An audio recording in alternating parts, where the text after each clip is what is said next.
Have you ever wanted to level up your After Effects projects with some really cool particle effects? Well, in this video, I'm going to show you 3 very easy particle effects you can add to your inventory. First, we'll do a watery dissolve particle for logos. After, we'll do a sand dissolve particle for text. And lastly, we'll end it off with a snow particle for atmosphere. So let's waste no more time and get straight into the video. What will you do if I am infected? Cure me?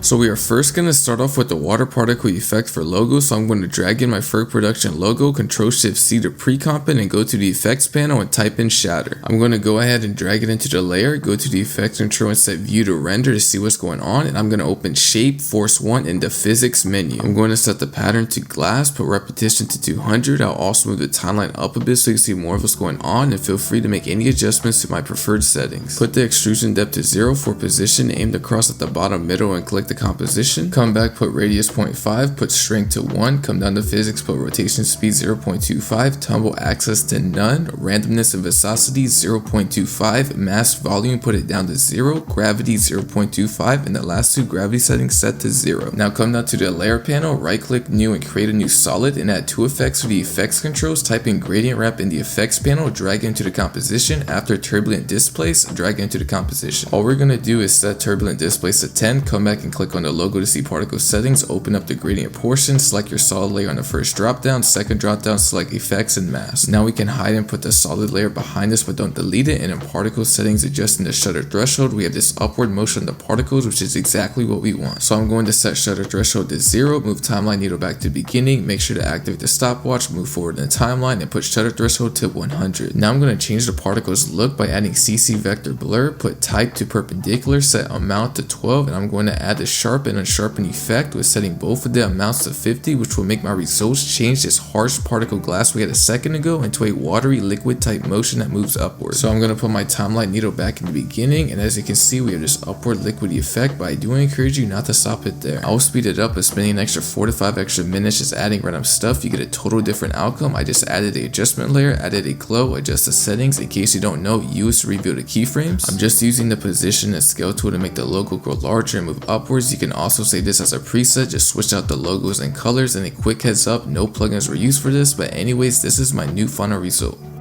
Now we're going to be moving on to the sand dissolve text particle. So first I'm going to come down to the layer panel, right click new, add text layer, and I'm going to type in my name Ferg, F-E-R-G, and scale it up to make it larger. Now I'm going to double click the layer and come to this text setting VA and increase it to separate the letters apart. Come to the text layer, duplicate it, Ctrl D, and rename the layer one particle and the other one text. This will help you in the long run. Once finished, I'm going to pre-comp both layers, Ctrl+Shift+C, go to the other one, Ctrl+Shift+C, and after type in CC particle system 2 in the effects panel and drag it to the effects controls. Once you have particle system 2 in place, open everything up so you got a good view on all the settings. I'm going to move the timeline forward just a little bit so you can see what is happening to the particles. I'm going to go ahead and tell you settings that I prefer, but feel free to move these around. Set bitrate to 20 and longevity to 3. After I put the position to 920, set keyframes from beginning of the timeline to 920 to moving to position 0 so the particles are moving across the screen. Now I'm going to adjust the particles to roughly the size of my text, so I'm going to put radius X to 5 and radius Y to 15. Now come down to physics, put velocity to 0.1, inherent velocity -19, gravity -0.2, direction set to +90 for now, and change the animation to direction. Now we want to put on max opacity and definitely want the source alpha to be inherent. After, come down, right click new and add a solid layer and put it in the middle of the 2 layers. Now in effects panel, I'm going to type in linear wipe, drag it into the effects controls. Right now, as you can see, it's wiping from F to G. I want to change it, so I'm going to come down and change the wipe angle to 90, and now you can see that the wipe is wiping from G to F. I'm now going to set keyframes, so 0 will be set at the beginning, and to guide myself to align with the top layer, if I click U and come down to the blue shape and click on the side arrow, I teleport to the correct keyframe where I'm now going to set linear wipe to 100. I'm now going to easy ease keyframes F9 and track map the text to the solid that we just added. Now you can see we have particles, so I'm going to change the color and now add some sandy movement so all the particles are not moving the exact same way. To do this, I'm going to be holding Alt and click on the direction stopwatch, and I'm going to change this code to wiggle open parentheses 5,